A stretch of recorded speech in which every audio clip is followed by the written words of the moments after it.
দর্শক, কিছুদিন আগেই দীপ্ত কৃষি টিম চলে এসেছিল ময়মনসিংহের কৃষি বিশ্ববিদ্যালয়ে প্রফেসর ডক্টর এ.কে.এম. ফজলুল হক ভূঁইয়া স্যারের সাথে, যিনি এখানকার ভাইস চ্যান্সেলর স্যার, তার সাথে কথা বলার জন্য বিশ্ববিদ্যালয়ের গবেষণা সংক্রান্ত সব বিষয় নিয়ে। সেই এপিসোডটি আপনারা দেখেছেন এবং ভীষণই পছন্দ করেছেন। আজকে আমরা চলে এসেছি এই ময়মনসিংহের চর কালীবাড়িতে, যেখানে স্যারের যে গবেষণা ছিল রেড চিটাগাং ক্যাটেল, সেটার উপর গবেষণা ভিত্তি করে একটি গ্রামই গড়ে উঠেছে। সেই গ্রামে এখানে আমরা জানার চেষ্টা করব স্যার কিভাবে একটি গ্রাম গড়ে তুললেন তার গবেষণার উপর ভিত্তি করে। আকিসফিড নিবেদিত দীপ্ত কৃষির আজকের এই পর্বে সবাইকে আমন্ত্রণ জানাচ্ছি, পাওয়ার্ড বাই কাজী ফার্মস। পুরো পর্ব জুড়ে আপনাদের সাথেই থাকছি আমি নূরে জান্নাত। স্যার কেমন আছেন? আছি আলহামদুলিল্লাহ, আপনি ভালো আছেন? জি আলহামদুলিল্লাহ ভালো আছি। এই যে দাঁড়িয়ে আছি, দেখতে পাচ্ছি চারপাশে রেড চিটাগাং ক্যাটেল, তাই না? এই গ্রামটাই এখন রেড চিটাগাং ক্যাটেল গ্রাম নামে পরিচিত হচ্ছে, নিজের নাম ছাড়া, মানে চর কালীবাড়ির বাইরেও একটা নাম প্রতিষ্ঠিত হয়ে গেছে। সেটা তো আপনার গবেষণা এবং আপনার কাজের ফলেই। এই ব্যাপারটা একটু বিস্তারিত জানতে চাই। ধন্যবাদ ম্যাডাম। অ্যাকচুয়ালি এই গ্রামটির নাম হচ্ছে চর কালীবাড়ি। এটা ময়মনসিংহ সদর উপজেলার একটি গ্রাম, কালীবাড়ি ইউনিয়নের। এই গ্রামটিতে আমি এই চিটাগাংয়ের লাল গরু নিয়ে 2012 সন থেকে কাজ শুরু করি।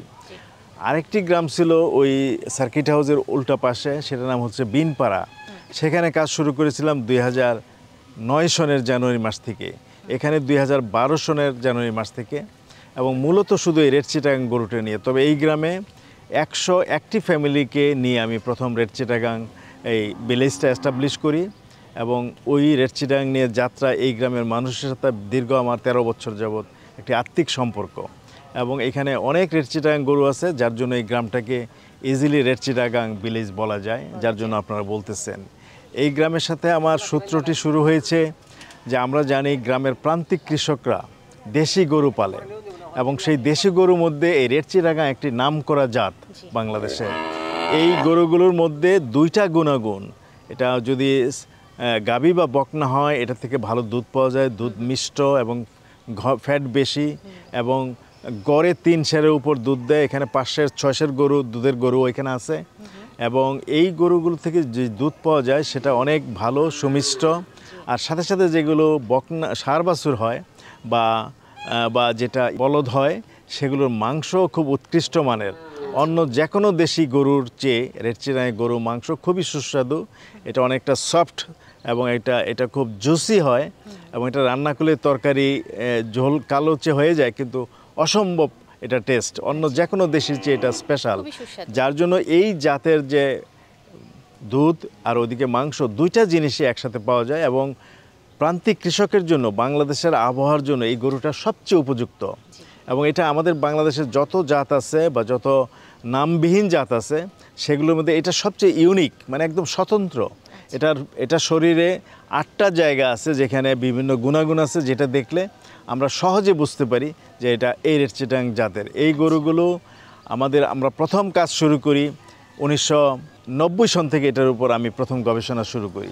আমি 1989 সনে অক্টোবর মাসে ইংল্যান্ড থেকে পিএইচডি করে আসার পর থেকে, সেখান থেকে আমার প্রফেসর বলে দিয়েছিল যে প্রান্তিক কৃষকদের যে সমস্ত গবাদি পশুর জাত আছে, এগুলো কিভাবে উন্নতি করা যায়, কিভাবে তাদের থেকে বেশি আয় করা যায়, সেই জাতীয় জিনিস নিয়ে কাজ করলে ওটা বেশি টেকসই হয় এবং ওটার গুরুত্ব বেশি থাকে এবং মানুষের জন্য উপকারী।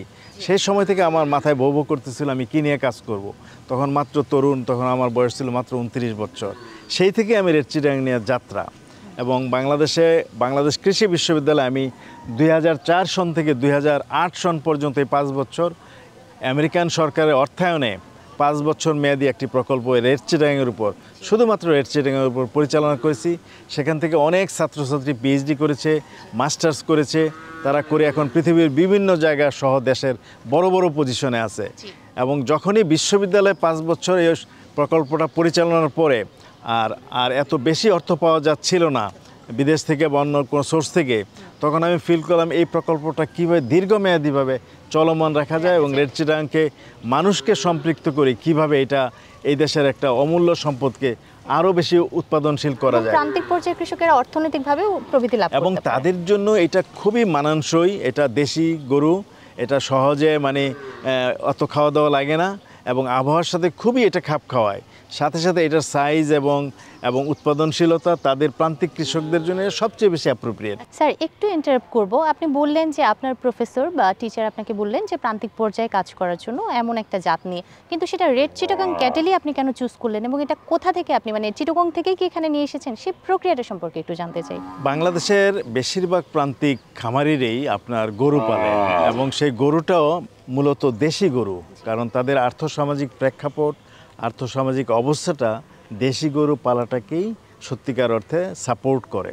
সেই দৃষ্টিকোণ থেকে আমি ফিল করলাম যে এটা আমাদের দেশের একটা অনন্য গুণাবলী সম্পন্ন একটি জাত এবং দেশি এবং গ্রামাঞ্চলে এটা খুব সহজে খাপ খাওয়ায়, যার জন্য আমি রেড চিটাগাং নিয়ে কাজ করার চিন্তা শুরু করলাম। 1990 সন থেকে এটা শুরু করেছি।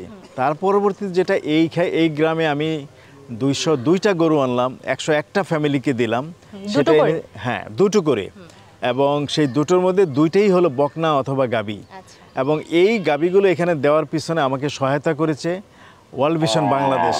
তাদেরকে আমি বুঝিয়েছি যে গ্রামের প্রান্তিক খামারিদেরকে যদি আমি অর্থনৈতিকভাবে স্বাবলম্বী করতে চাই, তাদের গরু দিয়ে তাদের যদি জীবন ধারণের জন্য তারা পালে, এটা তাদের জন্য সবচেয়ে বেশি ইউজফুল হবে।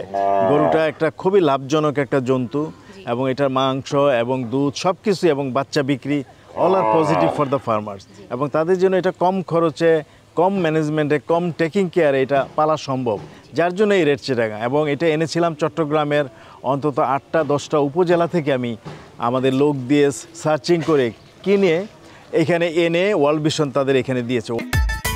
আরে আকিস ফিড আইছে, এবার ঠেকাইবো কে শুনি।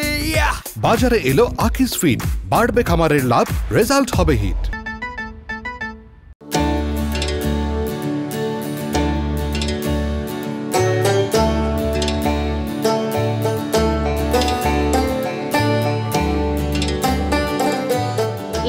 জাতের গরু আগে পেলে অভ্যস্ত ছিল না এই এলাকায়, তো তাদের হয়তো অনেক ধরনের প্রশ্ন ছিল, অনেক ধরনের সহায়তার প্রয়োজন হয়েছে, আপনি সেগুলো কিভাবে দিয়েছেন? এটা মূলত আমাদের বাংলাদেশ কৃষি বিশ্ববিদ্যালয়ে আপনি হয়তো জেনে থাকবেন কৃত্রিম প্রজনন কেন্দ্র আছে, অর্থাৎ এখানে আমরা হাই মেরিটের ভালো ভালো বিভিন্ন দেশের বিভিন্ন জাত সহ এই রেড চিটাগাং জাতের খাঁটি সার আমরা রাখি। সেই সার থেকে বীজ সংগ্রহ করা হয়, সেই বীজগুলো এখানে আনার মাধ্যমে আমাদের কৃত্রিম প্রজনন কর্মী আছে এই গ্রামেও রেড চিটাগাং ভিলেজও নিয়মিত পিওর রেড চিটাগাং ভালো সারের বীজ দিচ্ছে। সেই বীজ দিয়ে এই বংশবৃদ্ধিটা চলমান থাকে। এছাড়া বছরে একবার বা দুইবার করে মাঝে মাঝে আমরা এখানে ভ্যাকসিনেশন ক্যাম্পেইন করা হয়, ডিওয়ার্মিং ক্যাম্পেইন করা হয়, তাদেরকে বিভিন্ন ঘাস চাষের জন্য উদ্বুদ্ধ করা হয়। সেই টেকনিক্যাল সাপোর্টগুলো বিশ্ববিদ্যালয় থেকে আমরা দিয়ে আসছি। স্যার চারপাশে তো দেখছি একদম রেড চিটাগাং ক্যাটেল দিয়ে ভরা এবং খুবই সুন্দর গায়ের রং, এর বৈশিষ্ট্য সম্পর্কে আপনি বলছিলেন, তো এই বৈশিষ্ট্যগুলো আমরা একটু গরুতেই গিয়ে দেখতে চাই যে কি কি বৈশিষ্ট্য আছে এটাকে চেনার। হ্যাঁ, ধন্যবাদ ম্যাম। এই গরুটার বৈশিষ্ট্য হলো যে এটা 8টি বৈশিষ্ট্য আছে এই গরুর গায়ে। এর 1 নম্বর হচ্ছে ওর গায়ের রং হবে লালচে এবং লাল, এটা হালকা লাল থেকে ডিপ লাল পর্যন্ত, এই যে হালকা লাল, এই যে ডিপ লাল, এবং ওর আপনার খুরা লাল, শিং লাল, থোতা লাল, ওর আইব্রু লাল, ওর লেজের চুল লাল, এমনকি ওর যে বালবা বলে যেটা জনিপথ সেটাও লাল। 8টা বৈশিষ্ট্যই লাল। এটা হলো এই গরুর পিউরিটির লক্ষণ। এবং এই গরুগুলো যদি পুরুষ গরু হয় 3 বছর 3.5 বছর বয়সে আমি 570 কিলোগ্রাম 570 কেজি পর্যন্ত, মনে এটা কত মন হবে আই ডোন্ট নো, মিনিমাম 12 মন 14 মন ওজনও আমি পেলেছি। কাজে এটা ভালো খাওয়াইলে এবং সুন্দর গ্রোথ হলে অবশ্যই আপনার এটা অনেক ওজন হয়, যেটা মাংসের জন্য অনেক গুরুত্বপূর্ণ। এবং আপনি দেখেন সমস্ত জিনিসগুলো এটা পিওর, 100% পিওর। এটা যত বয়স বাড়বে তত আরও পরিপূর্ণ হবে যদি ভালো খাবার পায়, এবং তখন রিয়েলি খামারির জন্য এটা খুবই লাভজনক গরু। এবং এমন সার বাছুর আমি এই অঞ্চলে দেখেছি 1.5 লাখ টাকা বিক্রি করতে রেড চিটাগাং সার। আর গাবি এখান থেকে যে কোনো গাবি বাইরের লোকেরা যদি কিনতে আসে মিনিমাম 70-80 হাজার টাকার কমে কোনো গাবি, ইভেন 1 লাখের কমে কোনো এখন গাবি পাওয়া যায় না। এবং অনেক খামারি আছে। এই যে আরেকটা খুব সুন্দর স্যাম্পল গাবি, এবং এই গাবিটা যদি দেখেন এটার রং কিন্তু গায়ের রং কিন্তু ডিপ রেড, একটু ডিপ রেড, এবং এই ডিপ রেডটাও ওর বংশগত বৈশিষ্ট্য। এই যে দেখেন শিং কিন্তু লাল, যে জিনিসগুলো আমি বলেছি। এবং এই গাবিটা সত্যিকার অর্থেই একটা খুব ভালো গাবি। আপনি এটা ডেইরি ক্যারেক্টার সুন্দর আছে, এবং এই গাবিটা বোধহয় এখনও 5-6 সের দুধ দেয়। এবং এই জাতের গরু গড়ে দুধ দেয় 3 সের, কিন্তু নিচে 2 সের থেকে শুরু করে 900-এর মতো দুধের গাভী আমি নিজে পেলেছি। আমার ইউনিভার্সিটিতে আমি 8 কেজি দুধের গাভী পেলেছি অনেক, এবং সেই গাভীর থেকে যদি সার বাছুর হয় সেই সারের গুণাগুণ দিয়েই উন্নতিটা কৃষকের গরুতে আসে। যার জন্য এখানে আমাদের জালাল মিয়া আছে, সে এখানে প্রায় আমাদের 20 বছর যাবত, এই জালাল মিয়া 20 বছর যাবত আমাদের ইউনিভার্সিটি থেকে ভালো রেড চিটাং সারের বীজ এনে এই খামারিদের গরুগুলোকে, এটাকে ইনজেকশন বলে গ্রামের ভাষায়, বা এক কথায় প্রজনন করিয়ে যাচ্ছে, এবং এটা দিয়ে বাচ্চাগুলো হচ্ছে, যার জন্য রেড চিটাংয়ের বৈশিষ্ট্য এখানে ফুটে উঠতেছে। স্যার এটা ওলানটা তো দেখছি বেশ ছোট, এত দুধ কিভাবে? রেড চিটাগাং গরুর বৈশিষ্ট্য হলো যদি কোনো গাভী 500-ও দুধ দেয়, আপনি ওলান দেখবেন ছোট, মনে হবে ওলান বড় জোর 150-200 দিবে, কিন্তু 5 কেজি কিন্তু দুধ বের হয়ে যায়। আপনি এখানকার যেই গাভীটা এটাই যদি বলেন 550 দুধ দেয়, আপনি ওলান দেখেন, দেখলে মনে হবে যে বড় জোর 150-200 দুধ দেয়। বাট কোত্থেকে দুধ আসে এক আল্লাহ জানে। তবে আমি নিজেও পেলেছি 8 কেজি দুধ দেয় গরু, ওলান খুব মনে হয় 1.5 কেজি 2 কেজির, কিন্তু 8 কেজি দুধ বের হয়ে আসে। আপনাকে অসংখ্য ধন্যবাদ আমাদেরকে এতটা সময় দেওয়ার জন্য, এবং দীপ্ত টিভিকেও ধন্যবাদ।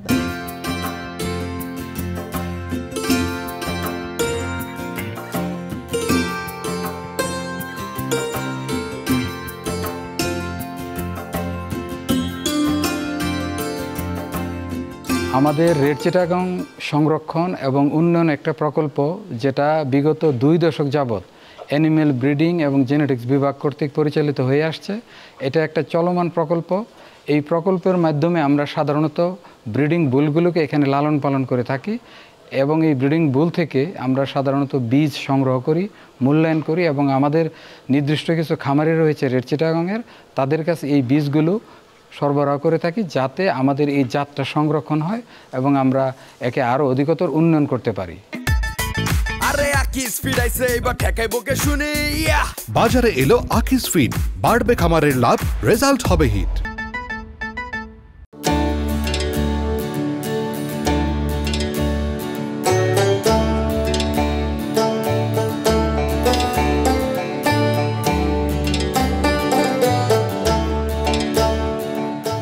দর্শক, মনে হচ্ছে যেন আমি রেড চিটাগাং ক্যাটেলের একটা হাটেই চলে এসেছি। এখানকার যারা প্রান্তিক খামারিরা আছেন তারা কিন্তু গরু নিয়ে এই মাঠে অবস্থান করছেন এই মুহূর্তে, এবং আপনারা দেখতে পাচ্ছেন আমার চারপাশে খুব সুন্দর সুন্দর লাল রঙের গরু। আমি একটু আসলে খামারিদের সাথেও কথা বলতে চাই, জানতে চাই তারা এই গরু পালন করে কিভাবে লাভবান হচ্ছেন, বা তাদেরকে আসলে এখানে আরও কোনো সাহায্যের প্রয়োজন আছে কিনা, বিস্তারিত তথ্য। চাচি কেমন আছেন? ভালো, আপনি ভালো আছেন? ভালো আছি। এটা কি আপনার গরু? জি। আচ্ছা, কতদিন হয় গরু পাললেন? গরু পালি তো প্রায় 30 বছর হয়ে গেছে। 30 বছর? আচ্ছা ঠিক আছে, তাহলে তো অনেক দিন ধরে পালতেছেন, তাই না? সেই 90-এর পর থেকে। তো এই গরু পেলে কি মনে হইতেছে? লাভবান আছি। গরু মনে করেন যে হিটো এবারে বাচ্চা দিলে পরে আবার 17 দিন পরে, আবার 1 বছর পরে আবার বছরে বছর বাচ্চা পান? হ্যাঁ হ্যাঁ। এটা বাচ্চা। আচ্ছা, তো এই পর্যন্ত কয়টা বাচ্চা দিছে? 4টা বাচ্চা হয়েছে। 4টা? তো ওইগুলো কি করছেন? 2টা বেচালছি আর 2টাই না আবার বাচ্চা দিবি। তাহলে আপনি খুশি তো এই গরু পালন করে? আচ্ছা ঠিক আছে। দর্শক দেখতেই পাচ্ছেন খামারিরা কিন্তু এই গরু পালন করে ভীষণই খুশি। আরো কয়েকজন খামারের সাথে আমরা কথা বলবো। চাচা কেমন আছেন? ভালো আছি, আপনি ভালো আছেন? হ্যাঁ ভালো আছি। এটা আসলে কি গরু? এটা ষাঁড় গরু। ষাঁড় গরু? তো এই যে গরু পালছেন, গরুর কি কোনো রোগবালাই টোগবালাই হয়? খুব কম। এটা গরুটা ভালো আছে, পালতে আরাম আছে, সুখ সুবিধা আছে আমাদের, খাওয়া কম লাগে। কি খাবার খাওয়ান এদেরকে? খোল, ভুসি, লবণ, কুড়া এগুলো মিক্স করে খাওয়ায়। মানে দেশেই উৎপাদিত জিনিসপত্র খেলেই হয়, আর বাইরের কোনো খাবার কিনতে হয় না? বাইরে কোনো খাবার খাওয়ায় না। আচ্ছা, এমনিতে ভ্যাকসিন কখন দেন? ভ্যাকসিন বছরে একবার। বছরে একবার? তাহলে ওইরকম রোগবালাই হয় না? তাহলে তো খুব ভালোই। হ্যাঁ ভালোই, তাই না? তাহলে চাচা আমরা আরো খামারিদের সাথে কথা বলি, দেখি তাদের অভিজ্ঞতা কি বলে। আচ্ছা দর্শক দেখতেই পাচ্ছেন খামারিরা কিন্তু রেড চিটাগাং ক্যাটেল পালন করে খুবই খুশি। এখানে আরো একজন খামারি আছেন, আমরা তার সাথে কথা বলবো। গরুটা ভীষণই সুন্দর দেখতে পাচ্ছেন। ভাই কেমন আছেন? ইনশাআল্লাহ ভালো। ভালো আছেন? আপনার কয়টা গরু? 6টা। 6টা গরু? তো এই 6টা গরু পরিচর্যা কিভাবে করেন? বাড়িতে পরিচর্যা করি, খড়কুটা খাওয়াই। আচ্ছা, আলাদা কোনো পরিচর্যা লাগে না? আলাদা কোনো পরিচর্যা লাগে না। আচ্ছা, তো 6টা গরুতে বিক্রি করেছেন কয়টা এর আগে? এর আগে 2-3টা বিক্রি করছি। দাম কেমন ওঠে ভাই? এটা সাইজের উপরে নির্ভর করে। সাইজের উপর। এমনি তো কত ওজনের হয়ে থাকে সাধারণত? দেখতে পাচ্ছি সবই প্রায় মাঝামাঝি ওজনের, তাই না? তো এই গরুটা, আপনার যে গরুটা, কত কেজি হতে পারে? 200 কেজি। 200 কেজির মতো হতে পারে। আচ্ছা ভাই, তাহলে আপনার পালন করে তো অর্থনৈতিকভাবে আসলে লাভবান হচ্ছেন? ইনশাআল্লাহ লাভবান। আচ্ছা, কিভাবে লাভবান হচ্ছেন এটা একটু আমাদেরকে বুঝায় বলেন না। এটা লাভবান এই কারণেই প্রতি বছরে বছরে বাচ্চা হয় আর তাড়াতাড়ি বড় হয়, রোগবালাই কম, তাড়াতাড়ি বিক্রি করে টাকা পাওয়া যায়। আচ্ছা, এটা বলেন না আপনার গরুটা আসলে কিরকম ওজন হবে? 200 কেজির মতো হবে। 200 কেজির মতো হবে। এটার দাম আসলে কিরকম হতে পারে এখন? 70-80 হাজার। 70-80 হাজার টাকা হবে। আর যদি অন্য জাতের গরুর কথা বলি, যে দেশি আরেকটা গরু এরকমই 200 কেজির মতো, সেটার কেমন দাম হতে পারে? ওটার এর তুলনায় দাম কম হবে, কারণ ওটার বাচ্চা হতে দেরি হয়, চাহিদা কম ওইটা। আচ্ছা ঠিক আছে। তো প্রতি বছর বাচ্চা সব বাচ্চা তো রেখে দেন না, এভাবে বিক্রি করতে পারেন? আচ্ছা ঠিক আছে ভাই, ধন্যবাদ। আপনার গরু ভীষণই সুন্দর, খুবই ভালো লেগেছে।